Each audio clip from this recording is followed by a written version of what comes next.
नमस्कार, मैं doctor Rupa Manglani, associate professor political science department में। हमारा आज का टॉपिक है व्यवहारवादी उपागम। तो ये बीए फर्स्ट ईयर के पेपर फर्स्ट का दूसरा टॉपिक है व्यवहारवादी उपागम।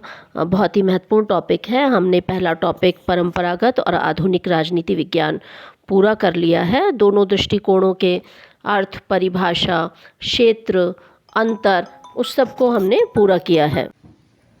व्यवहारवादी उपागम राजनीति विज्ञान के आधुनिक उपागम से जुड़ा हुआ है। तो आज हम इस उपागम का परिचय देखेंगे और इससे संबंधित परिभाषाओं को देखेंगे और फिर इस उपागम का उदय क्यों हुआ, इसके कारण, इसकी विशेषताएं और इसके गुण दोष, बाकी अन्य टॉपिक हम अगले टॉपिक में करेंगे।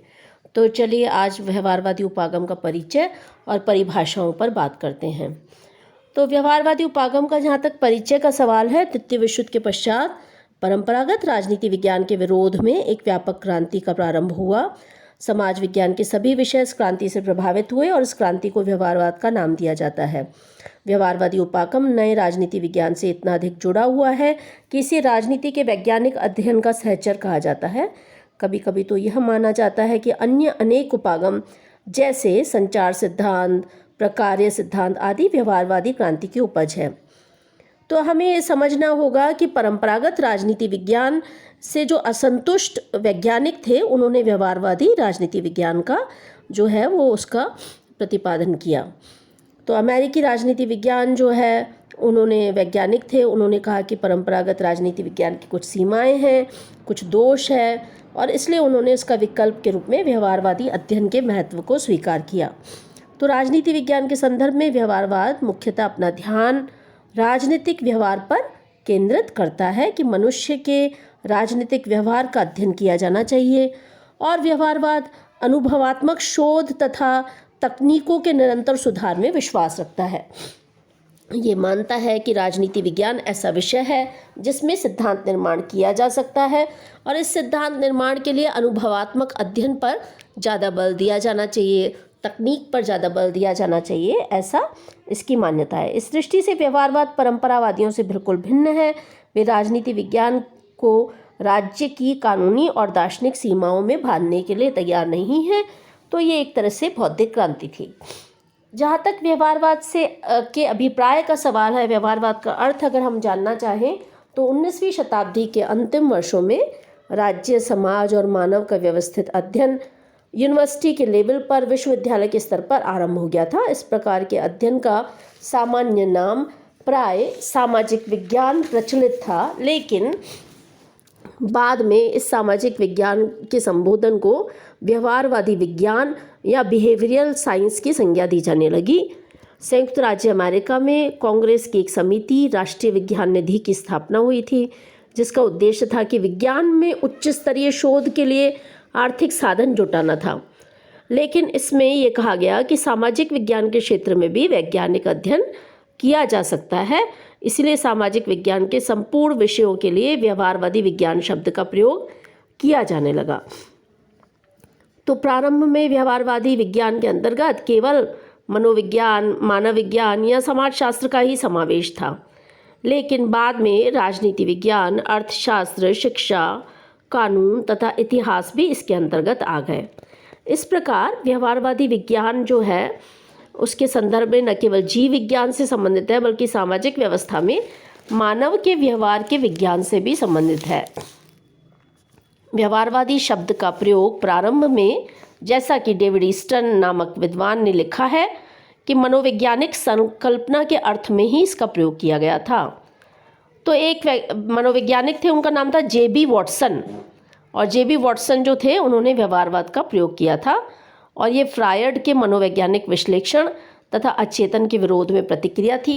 इसीलिए व्यवहारवादियों का ये मत था कि किसी भी व्यक्ति की इच्छा, उद्देश्य, विचार या अचेतन क्या है, ये जो सब सारी चीज़ें हैं, ये आत्मनिष्ठ होने के कारण प्रमाणित नहीं किए जा सकते, लेकिन व्यक्ति का बाहरी आचरण और व्यवहार को हम देख सकते हैं और उसके आधार पर अनुमान लगा सकते हैं। अतः केवल वैज्ञानिक दृष्टिकोण से प्रमाणित किया जा सकता है, ये महत्व नहीं रखता। उनका ये मानना था कि मानव के व्यवहार का अध्ययन करके हम सिद्धांत निर्माण कर सकते हैं और मानव की प्रवृत्तियों का अध्ययन करके हम उसका वैज्ञानिक अध्ययन कर सकते हैं। तो राजनीतिक व्यवहार शब्द का सबसे पहला प्रयोग जो है वो अमेरिका के राजनीतिक वैज्ञानिकों द्वारा प्रथम विश्व युद्ध के बाद से ही किया जाने लगा था। और एक फ्रैंकफर्ट के द्वारा 1928 में एक किताब प्रकाशित की गई। उस किताब का नाम था पॉलिटिकल बिहेवियर। तो उसमें इस शब्द का सबसे पहले प्रयोग किया गया, लेकिन इस शब्द को फिर सम्मानजनक स्थान देने के लिए कुछ और विद्वानों ने भी कुछ पुस्तकें लिखी। तो व्यवहारवाद, रॉबर्ट डहल एक विचारक हैं, उनकी मान्यता है कि राजनीति विज्ञान के अंतर्गत व्यवहारवाद एक ऐसा विरोध आंदोलन है जिससे अनेक अमेरिकी राजनीति वैज्ञानिक संबंधित हैं और वो ऐसे विद्वान थे जो परंपरागत राजनीति विज्ञान से असंतुष्ट थे। हम सभी जानते हैं कि परंपरागत राजनीति विज्ञान के अलग अलग उपागम जैसे ऐतिहासिक, दार्शनिक, विवरणात्मक, संस्थात्मक आदि के विरुद्ध एक प्रतिक्रिया है वह व्यवहारवादी आंदोलन। व्यवहारवादी राजनीतिक वैज्ञानिक यह मानते हैं कि कुछ नवीन पद्धतियों एवं उपागमों का विकास किया जा सकता है जिसकी सहायता से राजनीति विज्ञान में आनुभविक प्रस्थापनाओं और कुछ सीमा तक व्यवस्थित सिद्धांत का विकास संभव है। व्यवहारवाद एक ऐसा आंदोलन है जिसका उद्देश्य राजनीतिक अध्ययन को आधुनिक मनोविज्ञान, समाजशास्त्र और अर्थशास्त्र में विकसित सिद्धांतों, पद्धतियों, खोजों और दृष्टिकोणों के निकट संपर्क में लाना है। व्यवहारवाद एक ऐसा प्रयास है जो राजनीति विज्ञान के आनुभविक तत्वों को अधिक वैज्ञानिकता प्रदान करता है। व्यवहारवाद का उद्देश्य प्रशासन संबंधी सभी घटनाओं को मनुष्य के एक ऐसे व्यवहार के रूप में प्रस्तुत करना है जिसका प्रेक्षण कर लिया गया हो और अनुभव के आधार पर सिद्धांत निर्माण किए जा सके। एक विचारक है डेविड ट्रूमैन। उनके अनुसार व्यवहारवादी उपागम से का अर्थ है कि अनुसंधान व्यवस्थित होना चाहिए। उनका मुख्य आग्रह आनुभविक प्रणालियों के प्रयोग पर होना चाहिए। एक दूसरे विद्वान है क्रिकपैट्रिक। उनके अनुसार व्यवहारवाद 4 तत्वों का मिश्रण है। वो कहते हैं कि व्यवहारवाद जो है विश्लेषण की इकाई के रूप में संस्थाओं की अपेक्षा व्यक्ति तथा समूह के आचरण का अध्ययन ज़्यादा है। तो क्रिकपैट्रिक ने व्यवहारवाद के जिन 4 तत्वों का मिश्रण बताया है उसे अगर हम देखें तो वो इस तरह से है। वो कहते हैं कि विश्लेषण की इकाई के रूप में संस्थाओं की अपेक्षा व्यक्ति तथा समूह के आचरण का अध्ययन किया जाना चाहिए। दूसरा, सामाजिक विज्ञानों की एकता पर बल दिया जाना चाहिए। देखिए, इसमें एक शब्द है अंतः अनुशासनात्मक अध्ययन पर बल। अंतः अनुशासनात्मक का तात्पर्य क्या है? अलग अलग अनुशासनों आपस में संबंधित हैं। अलग अलग अनुशासन यानी विषय। तो समाज विज्ञान, राजनीति विज्ञान, इतिहास, मनोविज्ञान, ये सब आपस में संबंधित हैं और इसके अध्ययन पर बल दिया जाना चाहिए। व्यवहारवादी मानते हैं कि तथ्यों के पर्यवेक्षण हेतु सांख्यिकी तथा परिमाणात्मक तकनीकों पर बल देना चाहिए। व्यवहारवादी राजनीति विज्ञान को एक व्यवस्थित आनुभविक सिद्धांत के रूप में परिभाषित करते हैं। वो कहते हैं राजनीति विज्ञान का भी व्यवस्थित अध्ययन कर सकते हैं। केवल विज्ञान जिसमें जीव विज्ञान है ना, भौतिक शास्त्र, रसायन शास्त्र शामिल है, उन्हीं का वैज्ञानिक अध्ययन नहीं होता, बल्कि राजनीति विज्ञान का भी वैज्ञानिक अध्ययन हो सकता है। और वो वैज्ञानिक अध्ययन कैसे करेंगे? वो करेंगे मानव व्यवहार के अध्ययन के अनुसार। हर इंसान का राजनीतिक व्यवहार होता है, उसका अध्ययन किया जाए और अध्ययन की पद्धतियाँ कैसी हों? वैज्ञानिक हों, तकनीक का प्रयोग किया जाए, शोध पद्धतियों का प्रयोग किया जाए और उसके आधार पर किया जाए। सिबली एक विचारक हुए हैं। उनका मत है कि अमेरिकी राजनीतिक वैज्ञानिक व्यवहारवाद के संदर्भ में परीक्षणीय वैज्ञानिक सिद्धांत या उसकी सत्यापन प्रक्रिया दोनों का निर्माण करने पर जोर देते हैं। इसका मतलब क्या है? मतलब वैज्ञानिक सिद्धांतों के माध्यम से और सत्यापन प्रक्रिया के माध्यम से जोर करने पर बल देते हैं।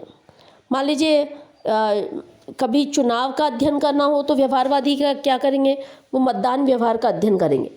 वो बताएंगे, वो न केवल ये देखेंगे कि इस क्षेत्र में पहले किसकी विजय हुआ करती थी, पहले जो कैंडिडेट था, चुनाव का प्रत्याशी था, उसका कैसे मतदान व्यवहार क्या था, लोग कैसे वोट करते थे, लोगों के वोट करने का तरीका कैसा है, और उसके बाद उसका वैज्ञानिक अध्ययन करने के आधार पर वो भविष्यवाणी करने में और सिद्धांत निर्माण की प्रस्थापना करने में संभव हो सकता है। डेविड ईस्टन ये मानते हैं कि प्राकृतिक विज्ञानों की पद्धति विज्ञानात्मक पूर्व मान्यताओं के समरूप राजनीति का भी वैज्ञानिक अध्ययन किया जा सकता है। तो इस प्रकार हमने देखा कि डेविड ईस्टन के अनुसार व्यवहारवादी शोध जो है वो वास्तविक व्यक्ति पर अपना समझ ध्यान केंद्रित करता है। हम सब देख चुके हैं कि परंपरागत राजनीति विज्ञान किसका ज़्यादा अध्ययन करते थे, राज्य का, सरकार का, संस्थाओं का। आधुनिक राजनीति वैज्ञानिक किसका अध्ययन करते थे, मानव व्यवहार का। तो व्यवहारवादी भी ये मानते हैं कि वास्तविक व्यक्ति पर अपना ध्यान केंद्रित किया जाए। व्यवहारवाद के अध्ययन की इकाई मानव का ऐसा व्यवहार है जिसका प्रत्येक व्यक्ति द्वारा पर्यवेक्षण, मापन और सत्यापन किया जा सकता है। तो व्यवहारवादी राजनीतिक व्यवहार के अध्ययन से राजनीति की संरचनाओं, प्रक्रियाओं आदि के बारे में वैज्ञानिक व्याख्याएं विकसित करना चाहता है। तो शिकागो यूनिवर्सिटी के प्रोफेसर्स ने और बाकी लोगों ने, अमेरिकी राजनीतिक वैज्ञानिकों ने व्यवहारवाद के उपागम के उदय में पूरा योगदान दिया। तो इस प्रकार हम कह सकते हैं कि व्यवहारवाद एक ऐसा उपागम है जिसका उद्देश्य राजनीतिक जीवन के अनुभविक पक्ष को ऐसी प्रणालियों, सिद्धांतों और कसौटियों के द्वारा जो आधुनिक अनुभविक विज्ञान के अधिनियमों, अभिसमयों और अभिग्रहों को पूरा करती हो, स्पष्ट करना है। यह विषय के अनुभविक तत्वों को वैज्ञानिक बनाने का जिस अर्थ में जिसकी गणना हम अनुभविक विज्ञानों में करते हैं, एक प्रयास मात्र है।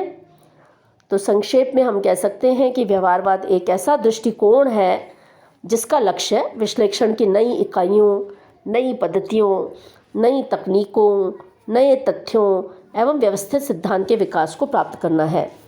व्यवहारवाद की आधारभूत मान्यता यह है कि प्राकृतिक विज्ञानों और समाज विज्ञानों के बीच एक गुणात्मक निरंतरता है और उसका अध्ययन किया जाना चाहिए। तो इस प्रकार हमने आज व्यवहारवाद उपागम, जो हमारा टॉपिक, हमारे सिलेबस का सेकंड टॉपिक है, उसका हमने एक परिचय पढ़ा। हमने पढ़ा कि व्यवहारवाद से अभिप्राय क्या है, व्यवहारवाद का अर्थ क्या है, व्यवहारवाद से संबंधित हमने परिभाषाएं देखी और हम व्यवहारवाद का विकास कैसे हुआ उसे भी देखेंगे। दरअसल परंपरागत राजनीति विज्ञान की जो है उसकी अध्ययन पद्धतियों के प्रति जो असंतोष था और अन्य समाज विज्ञानों से प्रेरणा लेकर, और द्वितीय विश्व युद्ध का प्रभाव तो था ही, नवीन अध्ययन पद्धतियों के प्रयोग को लेकर व्यवहारवादी उपागम का उदय हुआ। तो हम इसको अगले टॉपिक में देखेंगे कि व्यवहारवाद के उदय के कारण क्या है। आप अपना और अपने स्वास्थ्य का ध्यान रखें और इस टॉपिक को प्रिपेयर कीजिए। बहुत ही इंटरेस्टिंग टॉपिक है, व्यवहारवाद से जुड़ा हुआ है। ये अगला टॉपिक है उत्तर व्यवहारवाद, उसे भी हम पढ़ेंगे, लेकिन इसमें से पक्का सवाल आता है और आगे भी आपके ये काम आने वाला टॉपिक है, इसलिए इस टॉपिक का ध्यान से अध्ययन कीजिए। देखिए सिलेबस के जो तीनों टॉपिक है आपस में जुड़े हुए हैं, परंपरागत और आधुनिक राजनीति विज्ञान, व्यवहारवाद और उत्तर व्यवहारवाद, तीनों ही आपस में जुड़े हुए हैं। अतः आप इसका अच्छे से अध्ययन करें जिससे कि आपका ये जो प्रारंभिक टॉपिक है उसके कॉन्सेप्ट क्लियर हों। शुभकामनाएं।